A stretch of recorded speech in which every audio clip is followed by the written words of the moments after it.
Recording is on.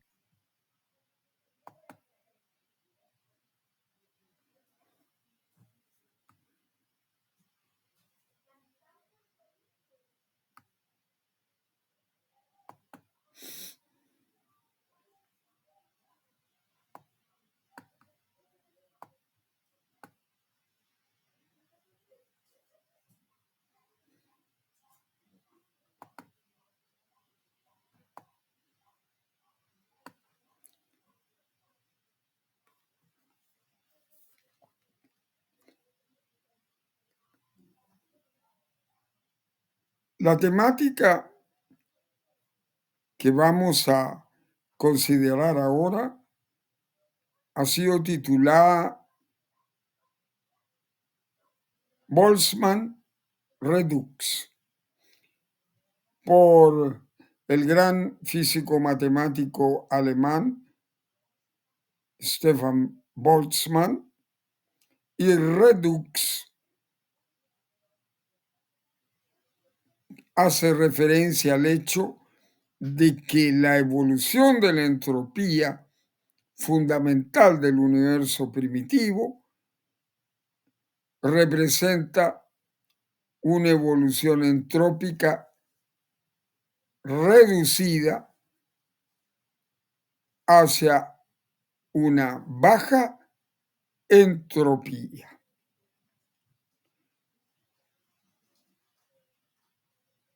Tema interesante y trascendente del tejido del espacio-tiempo del genial físico matemático Brian Greene, gran compañero y amigo de Stephen Hawking.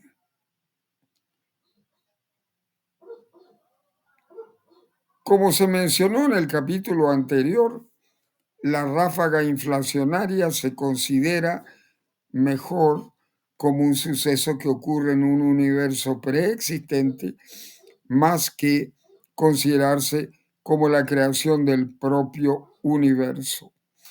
Aunque no tenemos una comprensión incuestionable de cómo era el universo durante dicha era preinflacionaria, veamos hasta dónde podemos llegar si suponemos que las cosas estaban en un estado totalmente normal de alta entropía. En concreto, imaginemos que el espacio preinflacionario primordial estaba lleno de alabeos, deformaciones y baches, y que el campo inflatón era también altamente desordenado, que su valor saltaba de un lado a otro, como la rana en el cuenco del metal caliente. Ahora, de la misma forma que usted espera que si juega pacientemente en una máquina traga perras, más pronto o más tarde los cilindros que giran aleatoriamente acabarán por dar diamantes triples. Esperamos que más pronto o más tarde una fluctuación aleatoria dentro de esta arena turbulenta y altamente energética del universo primordial hará que el valor del campo inflatón salte al valor correcto y uniforme en alguna pequeña pepita de espacio, lo que desencadena una ráfaga de expansión inflacionaria. Como se explicó en la sección anterior, los cálculos muestran que la pepita de espacio solo tiene que haber sido minúscula, del orden de 10 elevado a menos 26 centímetros de diámetro, para que la expansión cosmológica consiguiente, expansión inflacionaria seguida por expansión del Big Bang estándar, lo haya estirado hasta hacerla mayor que el universo que vemos hoy. Así, en lugar de suponer o simplemente declarar que las condiciones en el universo primitivo eran las correctas para que tuviera lugar la expansión inflacionaria. En esta forma de considerar las cosas, una fluctuación ultramicroscópica con un peso de apenas 10 kilogramos que ocurre dentro de un ambiente de desorden ordinario y poco notable, dio lugar a las condiciones necesarias. Más aún, de la misma forma que la máquina tragaperras generará también una gran variedad de resultados no ganadores, en otras regiones del espacio primordial habrá sucedido también otros tipos de fluctuaciones del campo inflatón.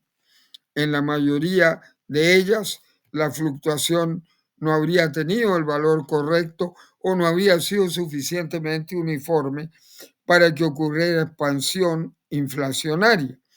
Incluso en una energía que es de apenas 10 elevado a menos 21 centímetros de diámetro. El valor del campo puede variar incontroladamente.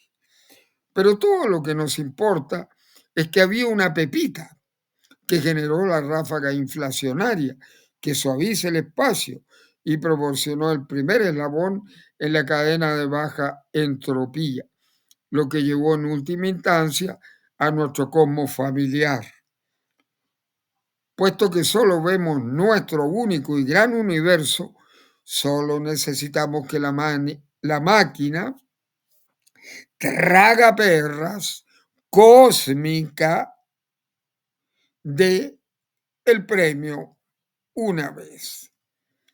Puesto que estamos rastreando el universo hasta una fluctuación estadística a partir del caos primordial, esta explicación para la flecha del tiempo comparte ciertas características con la propuesta original de Boltzmann. Recordemos del capítulo 6 que Boltzmann sugirió que todo lo que vemos ahora surgió como una rara, pero alguna vez esperable fluctuación a partir del desorden total. El problema con la formulación original de Boltzmann, sin embargo, era que no podía explicar por qué la fluctuación aleatoria había ido tan lejos y producido un universo enormemente más ordenado que lo que se necesitaría para soportar la vida tal como la conocemos. ¿Por qué es el universo tan enorme, con miles de millones de galaxias, cada una con miles de millones de estrellas, cuando podría haber hecho drásticos recortes, quedándose, digamos, con tan solo unas pocas galaxias e incluso solo una? Desde el punto de vista estadístico, una fluctuación más modesta que produjera algún orden, pero no tanto como el que vemos actualmente, sería mucho probable, mucho más probable. Además, puesto que la entropía media está aumentando, el razonamiento de Boltzmann sugiere que sería mucho más probable que todo lo que vemos hoy hubiese aparecido precisamente ahora como un raro salto estadístico a entropía más baja. Recordemos la razón. Cuanto más atrás sucediera la inflación, más baja tendría que haber sido la entropía. La entropía empieza a aumentar después de cualquier descenso a baja entropía, como si esta fluctuación hubiera sucedido claramente ayer. Debió haber descendido hasta la entropía más baja de ayer. Y si sucedió hace 1.000 millones de años, debió haber descendido hasta la entropía aún más baja de dicha época. Por lo tanto, cuanto más retrocedemos en el tiempo, más drástica e improbable es la fluctuación requerida. Así pues, es mucho más probable que el salto acabe de suceder.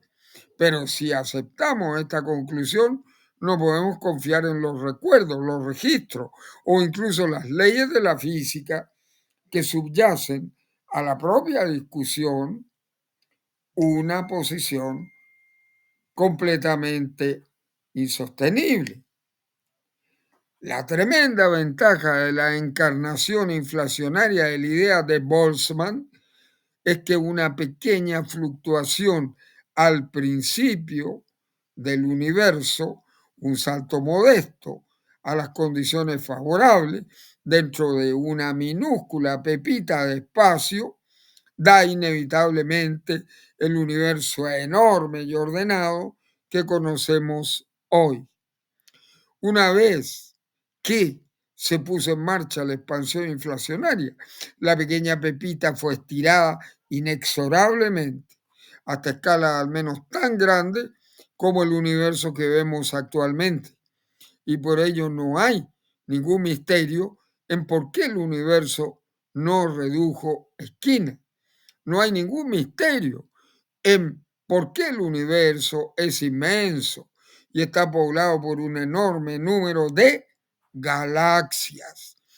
Desde la salida, la inflación dio al universo un trato sorprendente, un salto a entropía más baja dentro de una minúscula pepita de espacio fue compensado por la gran expansión inflacionaria en los inmensos confines del cosmos.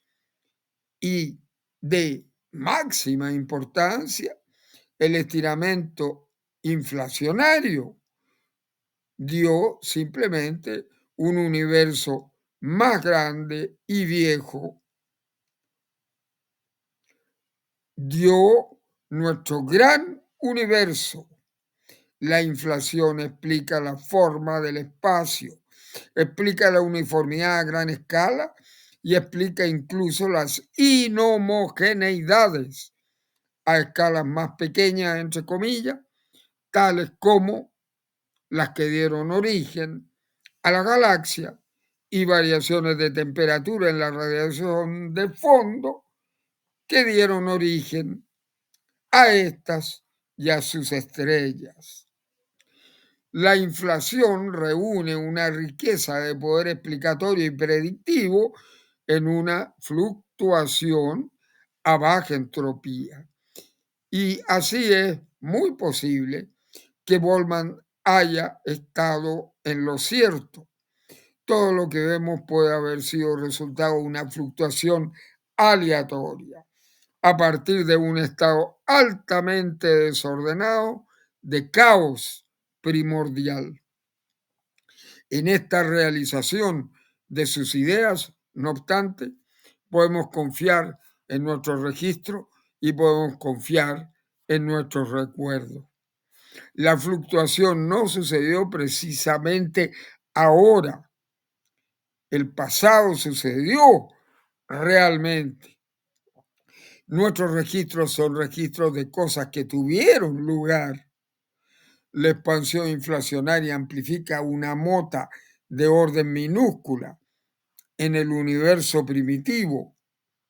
Desarrolla, entre comillas, el universo en una extensión enorme con mínima entropía gravitatoria, de modo que los 14.000 millones de años de evolución posterior o más del universo, de posterior agrupación en galaxias, estrellas y planetas, no presenta así ningún enigma.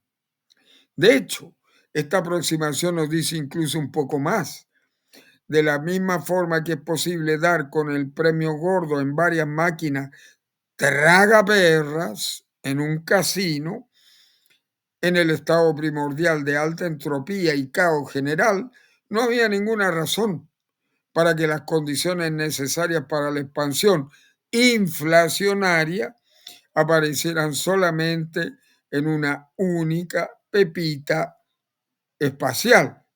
En su lugar, como ha propuesto Andrei Linde, genial físico matemático ruso, podría haber habido muchas pepitas diseminadas aquí y allí que sufrieron expansión inflacionaria que suavizara el espacio. Si así fuera, nuestro universo sería simplemente uno entre muchos que brotaron y quizás siguen brotando cuando fluctuaciones aleatorias dieron las condiciones correctas para una ráfaga inflacionaria de este tipo, puesto que estos otros universos estarían probablemente separados para siempre del nuestro. Es difícil imaginar cómo podríamos establecer alguna vez si esta imagen de un multiverso es verdadera. Sin embargo, como marco conceptual, es a la vez rica y tentadora en otras y entre otras cosas, sugiere un cambio posible en nuestro pensamiento cosmológico. En el capítulo 10 describí la inflación como un frente, entre comillas, en la teoría del Big Bang estándar, en la que el bang se identifica con una ráfaga fugaz de rápida expansión. Pero si consideramos el brote inflacionario de cada nuevo universo como su propio bang, se ve mejor la propia inflación como el marco cosmológico primordial dentro del cual suceden evoluciones tipo Big Bang, burbuja a burbuja. Así pues, en lugar de estar incorporada la inflación en la teoría del Big Bang estándar, en esta aproximación es el Big Bang estándar el que está incorporado en la inflación. Hasta aquí esta grabación de la genial obra El tejido del espacio-tiempo de nuestro querido compañero Brian Greene, gran amigo y compañero de Stephen Hawking.